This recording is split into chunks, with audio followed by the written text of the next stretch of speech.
నంద్యాల జిల్లా పాపిలి మండలం గార్లదిన్నె గ్రామం అభివృద్ధికి నోచుకోలేదని గ్రామ ప్రజలు ఆవేదన వ్యక్తం చేశారు. ఇప్పటి వరకు ఎన్నో ప్రభుత్వాలు మారినా మౌలిక సదుపాయాల సమస్యలు అలానే కొనసాగుతున్నాయని వారు తెలిపారు. మా గార్లదిన్నె గ్రామంలో త్రాగుదామన్నా నీళ్లు రావటం లేదని, కాల్వలు లేక మురికి నీరు ఇళ్లల్లోకి చేరి దోమలతో ఇబ్బంది పడుతున్నామని, రాత్రిపూట బయటికి రావాలంటే చాలా ఇబ్బందిగా ఉందని, ఈ సమస్యలను స్థానిక ఎమ్మెల్యే కోట్ల జయసూర్య ప్రకాష్ రెడ్డి దృష్టికి తీసుకెళ్లి నీటి కాల్వలు, రోడ్ల సమస్యలను పరిష్కరించేందుకు ప్రత్యేక చొరవ తీసుకోవాలని గ్రామ ప్రజలు మీడియా ద్వారా విజ్ఞప్తి చేశారు. నీళ్లు సరిగా రావడంలే, ఒక్కొక్క రూపాన్ని గాని ఏదన్నా గాని, ఒక మంచి గాని ఒక చెడ్డ గాని ఒక స్థలాలే ఏందిలే. ఈ ఊరికి అభివృద్ధి రావాలంటే పని చేసేతోడు కావాలా, మాకి అది పని చేసేతోళ్ళు కావాలా. మా సందులలో ఇళ్ళ ముందరకు వచ్చినాయి నీళ్లు, కాలువలు కూడా చిన్నగా ఉన్నాయి. చేసేతోళ్ళు చేయాల. ఊకే వచ్చి వాళ్ళ పర్మిషన్లు తీసుకొని పోయేది కాదు, పని చేయాల మాకి.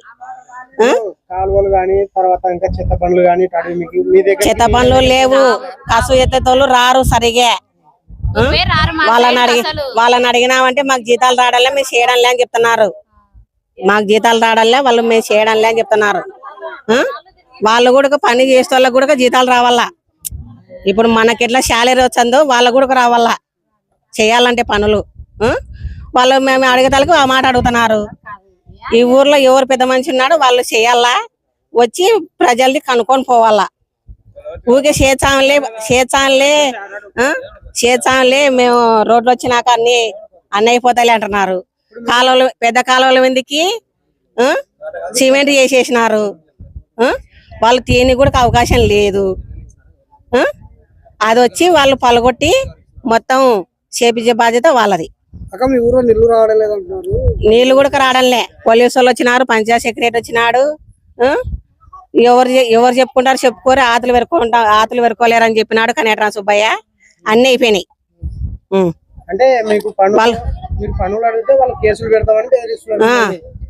బెదిరిస్తున్నారు. ఇప్పుడు మేము సందులలో నీళ్లు ఒక్కున్నాయని అడిగినాం. రోడ్ల మీదకి ఇల్లు కట్టుకున్నారు. ఇల్లు కట్టుకొని పెద్ద కాలువలో బోడిపేసినారు.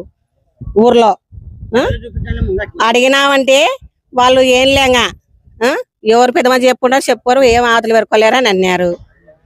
మేము అడగడమే మానేసినాం. సర్పంచ్ చూడలేదు. ఆయనతో ఓట్లు పడేంత వరకే సర్పంచులు, తర్వాత సర్పంచులు లేరు, ఎవరు లేరు.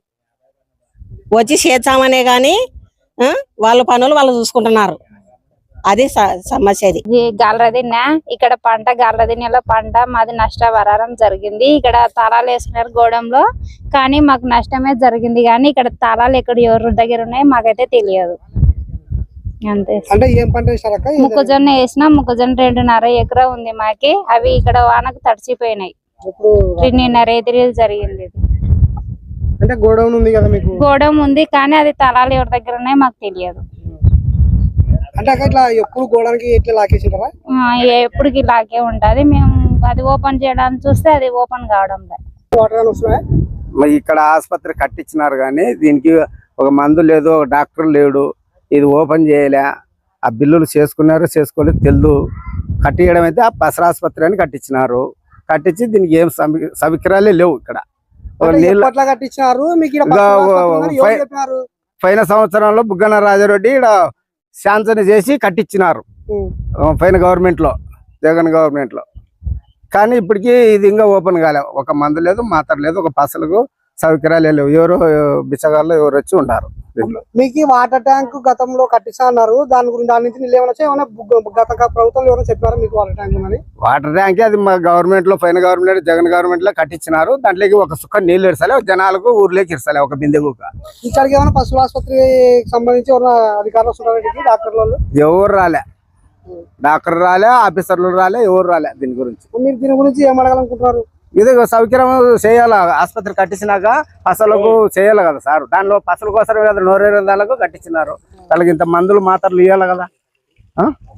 మందులు మాత్రలు ఇచ్చి సౌకర్యాలు చేయాలా గవర్నమెంట్ కానీ, ఆఫీసర్లు కానీ, ఎవరన్నా కానీ. అంటే ట్యాంక్ అనేది కొన్ని లక్షలు పెట్టి కట్టించారా, నీళ్ళు అనేది రావంటారు మీరు? మీ గ్రామం నీళ్లు దాంట్లో బోర్లు నీళ్లు ఉన్నాయి, నీళ్లు ఇడ్సలే. ఏంటి గిరిసకున్నారంటే ప్రాబ్లం ఏముందని చెప్పి ఏం చెప్తాను, వాళ్ళు బిల్లులు రాలే ఇల్లు రాలే అని ఇడ్సలే వాళ్ళు. అది మీ పేరేనా? నా పేరు బండి వీరన్న, ఎస్సీ వాళ్ళు, గ్రామం గార్లదిన్నె, ట్యాపిల్ మండలం. నా పేరు వెంకటవసంత అన్న. మా ఊర్లో నీళ్ళు గార్లదిన్న గ్రామం. ఈ నీళ్ళు పోసేవాడిలో అంతా చెత్త వేస్తున్నారు అన్న. చెత్త వేసి మాకు ఇంటి పక్కల రోగాలు వచ్చాయన్న. అంటే ఎవరు వేస్తున్నా చెత్త? జనాలన్న ఎందుకోసం వేయొద్దుండే కానీ చెత్త కుండి లేదా మురుగుదలని కొంచెం మాకు రోగాలు చుట్టుపక్కల రోగాలు వచ్చాయన్న. కొంచెం అంటే ఇక్కడ ఏముందన్నా? ఓనినా నీళ్ళు పోసి ఓని కాలువ నీళ్ళు పోసే కాలువ చెత్త వేసి అంత రోజు రోగాలు చేస్తారు. మీకేం కావాలి ఇప్పుడు? చెత్త వేయకుండా బంద్ చేయించాను. చెత్త వేయకుండా ఇప్పుడు మీరు సర్పంచ్కి ఏమైనా చెప్పినారా? చెప్పినామన్నా. మీరే చెప్పండి అంటారు. మామూలు వాళ్ళు సుధాకర్ రెడ్డి వాళ్ళందరూ చెప్పిన. సర్పంచ్ ఈ ఊరేనా? ఎక్కడ ఉంటున్నారు? డోన్ ఈ ఊరే డోన్ ఉంటారు. కూర్చోలేకుండా వాసనకి ఆ గలీజ్ కి రోగాలు వస్తున్నాయి, ఈగలు కుడుతున్నాయి, వాసనకి అంతే. మరి ఏం లేదండి. ఎన్ని రోజుల నుంచి నమ్మది? నేను ఇట్లనే చెప్పినప్పుడు ఎత్తిపోతారు, లేకుండా చేస్తారు అంతే. మేమే ఎత్తేస్తుంటాం. లేరు, ఈ ఊరు పట్టించుకునే వాళ్ళే లేరు. మీ ఊరికి ఇప్పుడు ఏం కావాలనుకుంటున్నారు? మాకు అన్ని నిర్ణయం పైప్ లైన్ గీప్ లైన్ రోడ్లు గిడ్లు అన్ని నీటి చేయాలా.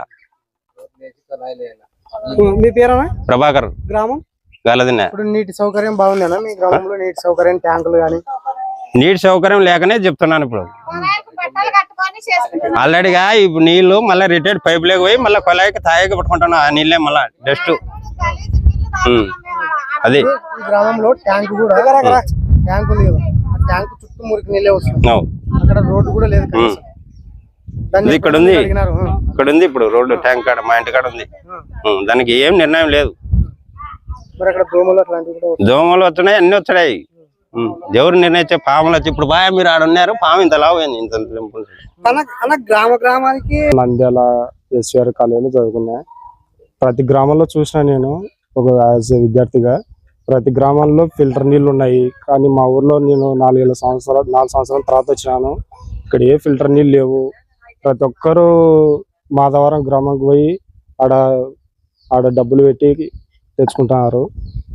లోపల నేను వచ్చి చూశాను రీసెంట్గా.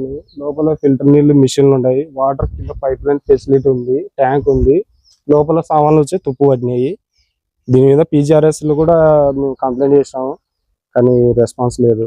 దీని మీద మీరు ఏదో ఒకటి యాక్షన్ తీసుకొని సర్పంచ్ గారు మీరు ఇది ఖచ్చితంగా చేయాలా. చేసే ఊరిలో జనానికి కూడా ఫిల్టర్ నీళ్ళ సౌకర్యం ఇవ్వాలని కోరుకుంటున్నాను. నా పేరు నరేంద్ర, గార్లదిన్నె గ్రామం. రావడం లేదు. దానివల్ల మాకు చాలా, మేము ఇంటి దగ్గర ఉన్న మగవాళ్ళం అంతా ఎక్కడో డ్యూటీలో పోయి ఎక్కడో పోయి పని చేసుకుంటున్నాము. ఇంటికాడ ఆడవాళ్ళకి చాలా ఇబ్బందిగా ఉంది. కానీ టయానికి నీళ్ళు రావలేదు. అడగడానికి కూడా అధికారంగా పోతే వాళ్ళకి అడగడానికి అంత అధికారంలో మేము పోయి అడగలేకపోతున్నాము. ఎందుకంటే వాళ్ళు ఎక్కడో ఉంటారో, ఎక్కడో ఇక్కడ రెడ్డి గారు అనే వాళ్ళు ప్రెసిడెంట్ అనే మన ఇంటి దగ్గర ఉంటే ఎవరైనా అడగడానికి ఉంటుంది, అవకాశం లేదు. అడగడానికి పోతే మేము వస్తాం, సాయంత్రం ఇస్తాం, పొద్దున ఇస్తాం అంటారు. దానివల్ల చాలా ఇబ్బందులు పడుతున్నాం. ఇంటికాడ మేము మగవాళ్ళు నీళ్ళు ఎత్తుకోవాలి, టయానికి డ్యూటీలు పోతుంటాము. ఇంటి దగ్గర ఆడవాళ్ళు చాలా ఇబ్బంది పడుతున్నారు. దానివల్ల సమస్య అది. కానీ అట్లా వంటి చెప్పేసి నీటి కాలువల వల్ల ఇచ్చిన వల్ల ఈ బజార్కు సరిగా కాలువలు లేవు. ఉండే వాళ్ళంతా అక్కడ మోటార్లు ఇడ్చుకొని, కాలువలు ఇడ్చుకొని, పైపులు వేసుకొని వాళ్ళే నీళ్ళు అక్కడ అక్కడ మోటార్లు వేసుకునే వాళ్ళు ఇక్కడ నీళ్ళు రావడం లేదు. ఊరో సమస్యలు ఇవే కాదు, ఇంకా చాలా ఉన్నాయి చెప్పాలంటే. కానీ వాళ్ళ ఒత్తిడి వల్ల, కొన్ని ఇబ్బందుల వల్ల ఎవరు చెప్పలేకపోతున్నారు, ఎవరి దగ్గరికి రాలేకపోతున్నారు కూడా. నేను కూడా పార్టీ పరంగానే కాదు, వాళ్ళ మీద వేరే కానీ కాదు, ఏదో నాకు సమస్య ఇబ్బంది ఉంది కాబట్టి, ఈ రోజుల్లో ఇబ్బంది ఉంది కాబట్టి నేను చెప్పగలుగుతున్నాను. ఇంకా ఊరో సమస్యలు ఇవి కాకుండా దండిగా ఉన్నాయి చెప్పాలనుకుంటే. కానీ ఇటు వరకు నేను సమాప్తం చేసుకుంటున్నాను. ఈ సమస్య ఎన్నాళ్ళు కాదు, వాళ్ళు పుట్టినాలుంటే ఉంది సమస్య. వాళ్ళు రాజకీయం చేసినాలుంటే ఉంది సమస్య. ఎన్నాళ్ళంటే కాదు, నేను పుట్టి ఇప్పుడు నాకు 30 ఏళ్ళు ఉంది. ఇది అయితే వాళ్ళు రాజకీయం మొదలు పెట్టినారంటే ఇది సమస్య. మీరు పంచాయతీ పన్నులు కడుతున్నారా? పంచాయతీ పన్ను కడుతున్నాం, అన్ని కడుతున్నాం. మాకు రసీదులో అన్ని ఉన్నాయి, చూపిస్తాం. రసీదు పన్ను కడతాం, అన్ని కడుతున్నాం. ఊర్లో ఏ పన్ను ఉంటే ఆ కరెంటు బిల్లు అన్ని కడుతూనే ఉన్నాం. సమస్యలు చాలా ఉన్నాయి చెప్పాలంటే. కానీ అధికారంగా ఇట్లా TV9 వాళ్ళు టీవీలు పేపర్లు వేస్తారు, వీడియో అవుతారు, పేపర్లు కదా అని చెప్పి అధికార పరంగా వాళ్ళకు భయపడి ధైర్యంగా ముందు చేసి ధైర్యంగా ఏ విషయం ఎవరు చెప్పలేకపోతున్నారు. వ్యతిరేకంగా ఎవరన్నా ఎదురుగా అడిగినారు అనుకో, వాళ్ళ వల్ల సమస్య అంటే వాళ్ళు మా మీద గిల్లా, వాళ్ళు ఓసలేకపోయారు. మేము చేసినామని, వాళ్ళు చేసినా రుజువు చూపించమని చాలు అంతే. మాకు సమస్య ఏమి ఉండదు అంతే. వాళ్ళు గిల్లా లేదు, వీళ్ళు గొల్లా లేదు, అది రుజువు చేసి చూపించమని అంతే. మాకే సమస్య ఏమో లేదు, వాళ్ళు లేదు వీళ్ళు లేదు. అధికార పరంగా ఏ పార్టీ నాయకుడు ఊర్లోకి వచ్చినా ప్రతి ఒక్కరికి నమస్కారం పెడుతున్నాం. ఇంతవరకు రిజర్వాయర్ కొండాది మన డ్యామ్ కడతామని చెప్పి ప్రతి ఒక్క ఎమ్మెల్యే రావడమే, గెలిచినాక ఓటు ఇదే ఊర్లో మొదటి సంతకం అంటారు. ఎవరు సంతకం పెట్టేది? ఎవరు ఏం లేదు. ఏమంటే అధికారంగా భయపడి వాళ్ళు పెట్టే కేసులు, ఎస్ఐ ఫోన్ చేయడం, స్టేషన్లో ఇరికేయడం, దానివల్ల భయపడి ఎందుకు వచ్చింది ఆయన ఈ రాజకీయం ఎందుకు వచ్చింది, మాకు ఏదో ముద్ద పోదిని పని పడి చాలరని చెప్పేసి ఈ అవకాశం ఎవరు ఏం చెప్పలేకపోతున్నారు అంతే. సమస్యలు చెప్పుకుంటే దండిగా ఉన్నాయి ఊర్లో. ఏమంటే సమస్య ఏంటంటే ఒకటే సమస్య వ్యతిరేకంగా మాట్లాడినాడు పొద్దున జైలు పోవాలా, ఒకటే మాట ఇది సమస్య. నేను కూడా ఇప్పుడు మాట్లాడతాను, నా పరిస్థితి ఒక 5 రోజులు ఏముంటా తెలియదు. ఇదైతే ఓపెన్ వ్యతిరేకంది. 20,000 డబ్బులు శాంక్షన్ అయింది. ఆ శుంకలమ్మ కాడికి ఆడి వదిలే వచ్చాలేరా నేరంగా శుంకలమ్మ కాడికి వచ్చి ఎంత ఏం పడుతుందో తెలుదుగా వచ్చారు టీ తాగుతారు, ఇంటికాడ 4 ఇంట్లో ఎంక్వైరీ చేస్తారు. వాళ్ళు ఏం మాడతారు, ఇంకా బయట థమ్స్అప్ తాగుతారో టీలు తాగుతారో, వాళ్ళు అట్టే మాడతారు అట్టే పోతారు. ఇంకా మళ్ళీ మసనప్పుడు సహా ప్రతి ఒక్క అధికారం అంతే. మా ఊర్లో ఇవే కాదు కంప్లైంట్. మీరు కంప్లైంట్ పెట్టుకొని ఎంక్వైరీ గా చేసుకోండి. ప్రతి ఒక్క కంప్లైంట్ ఉన్నాయి మా ఊర్లో. గెలిపితే దండిగా ఉన్నాయి, గెలిపితే ఇవే కాదు, నా సమస్య కాదు, ఇంకా దండి సమస్యలు ఉన్నాయి. కాకపోతే ముందు పన్నాడు పొద్దున్న స్టేషన్ లో కూర్చోవాలా. ఇది ఓపెన్ మాట. నా పేరు ఓర్సు శ్రీనివాసులు, లారీ డ్రైవర్ శ్రీనివాసులు. ఆర్టీసీలు కూడా పనిచేస్తాను నేను. గార్లదిన్నే, ఫ్యాబిలి మండలం, గార్లదిన్నే గ్రామం, మాధవరం, మజరా.